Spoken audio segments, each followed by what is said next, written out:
सर्वेभ्यो नमो नमः। हम लोग पढ़ रहे थे अभिज्ञान शाकुंतलम चतुर्थ अंक। तो इस क्रम में हमने कई सारे टॉपिक पढ़ लिए हैं। शकुंतला की विदाई हो रही है और उन्होंने तात काश्यप के गले मिल लिया है और विदाई लगभग अंतिम चरण पर है। तो तात काश्यप के द्वारा हस्तिनापुर गामी ऋषियों को बुलाया जा रहा है। यहाँ तक हमने पढ़ लिया था। अब हम लोग इसके आगे आज अध्ययन करेंगे। तो आइए देखते हैं बिना विलंब किए। तो शिष्य भगवन इमे स्मः प्रविश्य प्रवेश करके शिष्य भगवन इमे स्मः। शिष्य कह रहे हैं कि भगवान हम ये हैं। यहाँ पर भगवान पद से आशय कण्व ऋषि से है। किससे है? कण्व ऋषि से। क्योंकि इसकी पहली वीडियो में हमने जहाँ पे समाप्त किया था वहाँ पे ये था कि महर्षि कण्व ऋषि कुमारों को बुला रहे हैं हस्तिनापुर जाने वाले। तो काश्यप भगिन्यास्ते मार्गम आदेशे। काश्यप कह रहे हैं कि भगिन्यास्ते अपनी बहन को मार्ग दिखाओ। भगिन्यास्ते से आशय किससे है? शिष्यों शकुंतला से है। और किससे कहा जा रहा है कि मार्गम आदेश है? हस्तिनापुर जाने वाले शिष्यों से। हस्तिनापुर कौन कौन जा रहा है? हस्तिनापुर शकुंतला, उनके साथ सारंगरव, शारद्वत और गौतमी जा रहे हैं। तो आगे देखते हैं। शारंगरव इतो भवती, आप इधर चलें।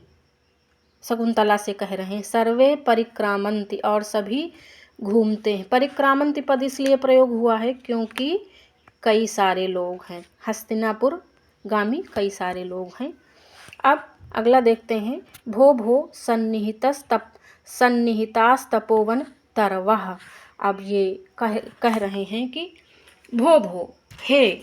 विप्सायाम, विप्सा में हम रिपीट करते हैं पुनः पुनः। विप्सायाम पुनः पुनः। तो भो तो संबोधित किया जा रहा भो शब्द से। तो किसको संबोधित किया जा रहा है? तरवः। और ये तरवः की विशेषता क्या है?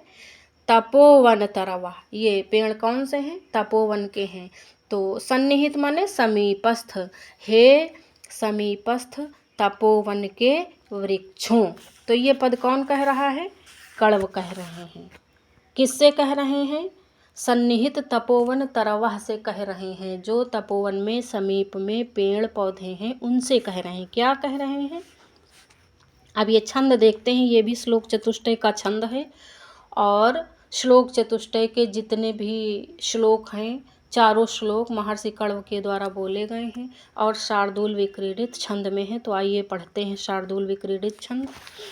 पातुं न प्रथमं व्यवस्यति जलं युष्मास्वपीतेषु या नादत्ते प्रियमण्डनापि भवतां स्नेहेन या पल्लवम् आद्यैवः कुसुमप्रसूतिसमये यस्याभवत्युत्सवः सेयं याति शकुन्तलापतिगृहं सर्वैः अनुज्ञायताम्।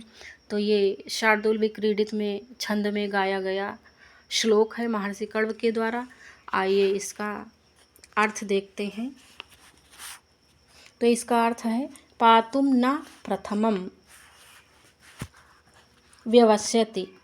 व्यवस्यति का अर्थ है कि इच्छा होने पर भी इच्छा नहीं करती थी।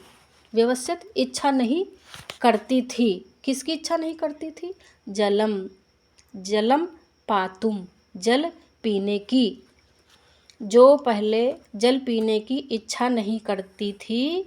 युष्मास व पीतेषु या, तुमको जल पिलाने से पहले जल पीने की इच्छा नहीं करती थी वह शकुंतला। ना दत्ते प्रियमंडनापि भवताम स्नेहेन या पल्लवम। प्रियमंडना से देखेंगे आभूषण प्रिय होने पर भी, प्रियमंडनापि आभूषण प्रिय होने पर भी, भवताम स्नेहेन आप लोगों के प्रेम के कारण, ना दत्ते पल्लवम आपके पल्लवों को, नए नए कोपलों को, ना दत्ते नहीं तोड़ती थी। यद्यपि वह शकुंतला आभूषण प्रिय थी फिर भी। आद्य वह कुसुम प्रसूति समये यस्या भवत उत्सवः, और वसंत समय आने पर, कुसुम प्रसूति समये पुष्प के उत्पन्न होने के समय, यस्याः भवत उत्सव जो शकुंतला उत्सव मनाती थी जब प्रथम बार पुष्प का आगमन होता था, आद्य से प्रथम बार। सेयम याति शकुंतला वही शकुंतला याति जाती है, पतिगृहम पतिगृह, सर्वैः अनुज्ञायताम सभी लोग अपनी आज्ञा दो, सभी लोग अपनी स्वीकृति प्रदान करो। तो शकुंतला के पतिगृह गमन के लिए स्वीकृति कौन मांग रहा है? महर्षि कण्व मांग रहे हैं। किससे मांग रहे हैं? तपोवन तरवह से, वनवासी जो वृक्ष पेड़ पौधे हैं उनसे मांग रहे हैं। तो आइए अब हम लोग इसकी व्याकरणात्मक टिप्पणी देख लेते हैं। युष्मासु अपीतेषु तुम लोगों को बिना जल पिलाए, अपीतेषु बिना जल पिलाए। तो यहाँ पर यस्य च भावेन भाव लक्षणम से सप्तमी विभक्ति हुई है। किससे? यस्य च भावेन भाव लक्षणम से सप्तमी विभक्ति हुई है युष्मासु अपीतेषु में। फिर है न पीताः अपीताः तेषु, तो इसमें नई तत्पुरुष है अपीतेषु, न पीताः अपीताः तेषु नई तत्पुरुष। फिर है प्रियमंडना, ये यहाँ पे प्रियमंडना शब्द आया है। तो प्रिय है अलंकार जिसको, तो प्रियमंडना शब्द किससे संबंधित है? शकुंतला से। प्रियमंडना अलंकार प्रिय शकुंतला है। प्रियम मंडनम यस्याः सा बहुव्रीहि, प्रियमंडना में कौन सा समास? बहुव्रीहि। अक्सर शब्दों में या तो बहुव्रीहि समास मिलेगा या तत्पुरुष मिलेगा ज़्यादातर, लेकिन कहीं कहीं पर नई भी मिल जाता है और अन्य समास मिल जाते हैं, तो ऐसे समास इम्पॉर्टेंट हो जाते हैं। जैसे अभी अपीतेषु में नई समास बताया हमने। फिर है कुसुम प्रसूति समये, तो फूलों के निकलने के समय, उत्पन्न होने के समय, कुसुमानाम प्रसूतेः समये तत्पुरुष समास।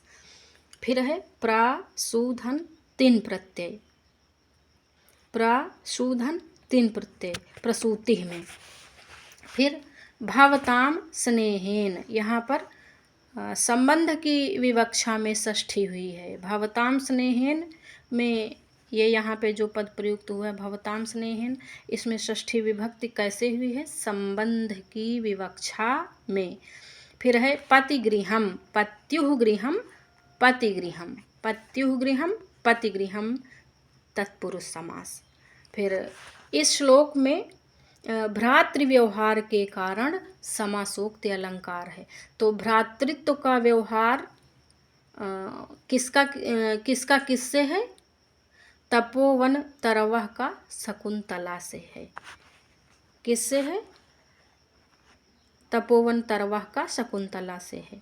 फिर पत्तों को न तोड़ने के कारण कौन सा अलंकार है? समासोक्ति अलंकार है। और इस श्लोक में छंद कौन सा है? शार्दूल विक्रीडित छंद है, और ये बहुत ही अच्छा छंद है, बढ़िया लगता है गाने में भी। तो आगे देखते हैं हम लोग। फिर है कोकिल रवम सूचयित्वा। अब ये कोकिल रवम क्या है? रव माने होता है आवाज, रव माने आवाज। किसकी आवाज? कोकिल रवम। तो कोकिल क्या है? कोयल का शब्द। कोकिल रवम कोयल के शब्द। सूचयित्वा माने सूचित हुआ, तो इसका कोयल की जो आवाज है उसको सुनने का अभिनय किया। तो इससे ये निकलता है अर्थ कि भाई पेड़ों के मुंह तो है नहीं, तो कोयल की आवाज़ को उन्होंने अपनी आवाज़ बनाकर अनुमति दी। तो आइए देखते हैं अनुमति कैसे दी। अनुमत गमना शकुंतला तरुभिरियं वनवास बंधुभिः परभृत विरुतं कलं यथा प्रतिवचनीकृत में भिरीदृशम्। तो ये चतुर्थ अंक का 10वां श्लोक है।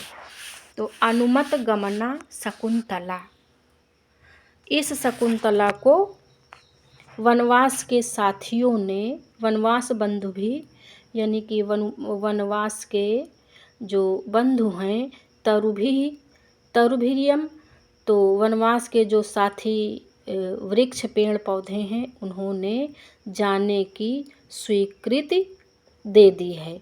और अनुमत गमना का क्या अर्थ है कि जिन्होंने जो है जाने की स्वीकृति दे दी है। फिर परभृत विरुतम कलम यथा, तो परभृत का अर्थ है कोयल। कोयल की आवाज को इन्होंने प्रतिवचनी कृतम माने प्रत्युत्तर बनाया है। तो पेड़ों ने किसकी आवाज़ को प्रत्युत्तर बनाया है? कोयल की आवाज़ को। और शकुंतला को जाने की अनुमति प्रदान कर दी है। तो आइए अब देखते हैं हम लोग इसकी व्याकरण देख लेते हैं इस श्लोक की। तो व्याकरण में अनुमत गमना, जानने के लिए प्राप्त आज्ञा वाली। तो अनुमत गमना कौन है? शकुंतला है। और आज्ञा किसने दी है? पेड़ों ने, वनवास बंधु भी ने। तो अनुमतम गमना यस्याः सा बहुव्रीहि समास। अनुमत गमना में कौन सा समास है? बहुव्रीहि समास है। अनुमत गमना किसका विशेषण है? शकुंतला का है। तो अनुमत धन कत प्रत्यय। फिर वनवास बंधु भी, ये यहाँ पे, तो वनवास बंधु भी, वनवास के मित्र। वनवास बंधु भी कौन है?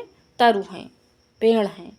वनवासस्य बंधु भी तत्पुरुष समास। वनवास बंधु भी, वनवासस्य बंधु भी तत्पुरुष समास। परभृत विरुतम, परभृत माने कोयल की आवाज को, परभृतः विरुतम मिति तत्पुरुष समास। परभृत का अर्थ हमने बताया कोयल। परभृत का क्या अर्थ है? कोयल। और विरुतम माने कोयल की आवाज को। फिर है प्रतिवचनी कृतम। प्रतिवचन चुईधन क्रीधन कत प्रत्यय। प्रतिवचनी कृतम का व्याकरणात्मक टिप्पणी क्या है? प्रतिवचन धन चुई धन क्रीधन कत प्रत्यय। तो इस श्लोक में छंद कौन सा है? अपवक्त्र छंद है। ये नया छंद है तो याद रखेंगे। बहुत कठिन टीजीटी में नहीं पूछा जाता है, लेकिन जो थोड़ा सा विशेष होता है, अलग टाइप का होता है, वो ज़रूर पूछा जाता है।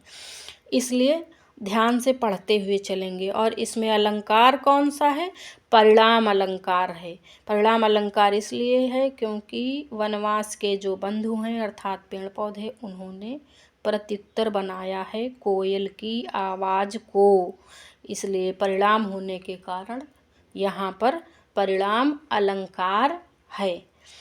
तो और जो थोड़ा सा सरल प्रश्न है वो तो आप लोगों ने कंप्लीट ही कर लिया होगा। और पेपर में ये भी ध्यान रखने योग्य रहता है कि कठिन प्रश्न भले गलत हो जाए, लेकिन सरल प्रश्न नहीं गलत होना चाहिए। क्योंकि जब भी हमारा सरल प्रश्न गलत हो जाता है तो हम तुरंत कंपटीशन से बाहर हो जाते हैं, सरल प्रश्न के गलत होने पर। इसलिए सरल प्रश्न तो गलत हो ही ना, और कठिन तो लगभग सबका गलत हो जाता, बहुत कम ही बच्चों का गलत नहीं होता। इसलिए थोड़ा सा कंपटीशन से बाहर होने के लिए के चांस कम हो जाते हैं। अब हम लोग आगे देखते हैं। आगे कौन सा श्लोक है? आकाशे। आकाशे से तात्पर्य यहाँ है देवताओं की आकाशवाणी से, नेपथ्य से ये बोला जा रहा है। तो आकाशे यहाँ किसकी आकाशवाणी है? देवताओं की। देवता बोल रहे हैं। क्या बोल रहे हैं? आइए देखते हैं, ये भी श्लोक है और बड़ा प्यारा श्लोक है, और ये अभिज्ञान शाकुंतलम का मध्य मंगल भी है। तो आइए देखते हैं। रम्यांतरः कमलिनी हरितैः सरोभिः छायाद्रुमैः नियमितोऽर्कमयूखतापः भूयात् कुशेशयरजो मृदुरेणुरस्याः शान्तानुकूलपवनश्च शिवश्च पन्थाः। तो ये श्लोक है, और ये श्लोक बहुत अच्छा श्लोक है। तो जो अच्छे श्लोक हैं उन्हें याद भी कर लेना चाहिए। और इस श्लोक में छंद कौन सा है? वसंत तिल का छंद है। उक्ता वसंत तिलका तभजा जगौगः, ऐसे इस छंद का लक्षण है। तो हम लोग आइए देख लेते हैं इस श्लोक का अर्थ क्या है। रम्यांतरः कमलिनी हरितैः सरोभिः। तो अब ये शकुंतला जाने के लिए तैयार हैं। आकाशवाणी से देवता लोग ये बोल रहे हैं कि जो शकुंतला जा रही हैं उनका मार्ग कैसा कैसा हो। तो उसी मार्ग का वर्णन है कि कैसे कैसे शकुंतला का मार्ग हो, ताकि शकुंतला को कोई कष्ट ना हो। तो कमलिनी हरितई है, कमलिनियों से हरे भरे क्या होने चाहिए? कमलिनियों से हरे भरे तालाबों से मार्ग का मध्य भाग मानो मनोहर हो। रम्यांतर माने मनोहर हो, रम्य हो। कमलिनी से हरा भरा तालाब हो, और मतलब कि दोनों ओर तालाब हरे भरे हों और मार्ग का मध्य भाग मनोहर हो। फिर छाया द्रुमैः नियमितोर्क मयूख तापः। मयूख ताप माने सूर्य का प्रकाश, सूर्य का ताप, घाम। और अर्क माने सूर्य, मयूख किरणें, ताप उनकी गर्मी। और द्रुम का अर्थ है वृक्षों से, पेड़ों से। छाया का अर्थ छाया है। तो छाया द्रुमैः नियमितोर्क, जो मार्ग के किनारे किनारे घने वृक्षों की छाया हो रहे मार्ग में, और उनके द्वारा नियमित रहे अर्क मयूख तापः, सूर्य की जो तेज किरणें हैं, उनका घाम है, वो घने छायादार पेड़ों से सूर्य का ताप नियंत्रित रहे। और इसके पश्चात भूयात कुशेशय रजो मृदुरेणुरस्या। तो जो कुशेशय हैं, अर्थात कुशेशय का अर्थ क्या है? कमल। इसका मार्ग कमलों के पराग से, कुशेशय रजो कमलों के पराग से कोमल हो। मृदु माने कोमल हो, कोमल। और रेणु का अर्थ है धूल। तो कोमल रेणु अर्थात धूल वाला हो। और कैसा हो? शांत हो, अनुकूल हो। पवन कैसा हो? शांत हो, अनुकूल हो। और शिवश्च, और शिव अर्थात कल्याणकारी हो। पंथाः रास्ता, ऐसा। तो कैसा कैसा हो कि कमलिनियों से हरे भरे तालाब से मार्ग का मध्य भाग मनोहर हो, घनी छाया वाले वृक्षों से सूर्य की किरणों का ताप दूर हो, इसका मार्ग कमलों के पराग से कोमल धूल युक्त, शांत और अनुकूल वायु से युक्त हो, तथा शिव अर्थात कल्याणकारी हो। तो ये सारी विशेषताएं पंथाह की हैं, अर्थात मार्ग की हैं। सर्वे सविस्मयम् आकर्णयन्ति, सभी बड़े आश्चर्य के साथ सुनते हैं, क्योंकि ये आकाशवाणी है और शकुंतला के मंगल के लिए ये आकाशवाणी हुई है, इसलिए सभी लोग बड़े ही आश्चर्य के साथ सुनते हैं। अब हम लोग इस श्लोक की व्याकरण देख लेते हैं। तो यहाँ पे पहले देख लेते हैं लास्ट लाइन ये। तो इसमें है रम्यांतरः। रम्यांतरः का अर्थ है मनोहर। कमलिनी हरितैः, कमल लताओं से हरे भरे। कमलिनी भी हरितैः, कमलिनी भी हरितैः कमलिनी हरितैः तत्पुरुष समास। फिर रम्यांतरः रम्यम अंतरम यस्य सह बहुव्रीहि समास। रम्यम अंतरम यस्य सह बहुव्रीहि रमणीय मध्य भाग वाला हो।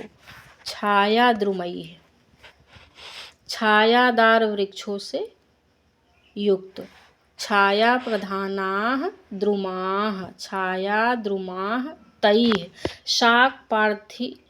शाक पार्थिवादिवत तत्पुरुष समास है यहाँ पर, तो इसे याद रखेंगे। शाक पार्थिव समास है यहाँ पे। तत्पुरुष समास का एक भेद है। शाक पार्थिवादिवत ये भेद है तत्पुरुष का, शाक पार्थिव समास, और इसको ध्यान देंगे। वैसे बहुत ज़्यादा तो ये वैसे व्याकरण में नहीं पूछा जाता है, लेकिन ये साहित्य की व्याकरण में आया है और इस शब्द में ये समास है, तो ये इम्पॉर्टेंट हो जाता है, इसे ध्यान देंगे। फिर है नियमितार्क मयूख तापः, तो नियंत्रित सूर्य किरणों के ताप वाला। नियमितः अर्कस्य मयूखानां तापः यस्मिन् सह बहुव्रीहि समास। कैसे बनेगा? नियमितः अर्कस्य मयूखानां तापः यस्मिन् सह बहुव्रीहि समास। फिर है कुशेशय रजो मृदु रेणु, तो कमल के पराग से कोमल धूल वाला, ये यहाँ पे कुशेशय रजो, ये पूरे में कुशेशय रजो मृदु रेणु, तो इसका व्याकरण होगा कुशेशया नाम रजोभिः मृदवः रेणवः यस्मिन् सह बहुव्रीहि समास। तो कुशेशय का अर्थ है कमल, और रज का अर्थ है उसकी धूल, और मृदु कोमल, रेणु का अर्थ है धूल या पराग, अस्या माने इसका। फिर है शांतानुकूल पवनः, शांत और अनुकूल वायु वाला। शांतः अनुकूलः पवनः यस्मिन् सह बहुव्रीहि समास। फिर तापः, तप धन घई प्रत्यय, यहाँ पर तापः में कौन सा प्रत्यय है? घई प्रत्यय है। फिर आगे कुशेशय पद का हम लोग व्याकरण देख लेते हैं। कुशय शीधन अच, कुशेशय में अच प्रत्यय, और इस जो है श्लोक में छंद कौन सा है? वसंत तिल का छंद है। और अलंकार कौन सा है? काव्यलिंग अलंकार है। तो आज हम लोग यहीं तक पढ़ते हैं, और ये श्लोक अच्छे भी हैं और इम्पॉर्टेंट भी हैं, तो इनकी एक एक शब्द का इनका अर्थ और व्याकरणात्मक टिप्पणी आनी ही चाहिए, क्योंकि टीजीटी में व्याकरण बहुत पूछा जाता, चाहे साहित्य का हो और चाहे व्याकरण वाला तो पूछा ही जाता है। तो इसलिए तैयारी जिनकी व्याकरण में अच्छी होती है उनके सिलेक्शन के चांस ज़्यादा बढ़ जाते हैं।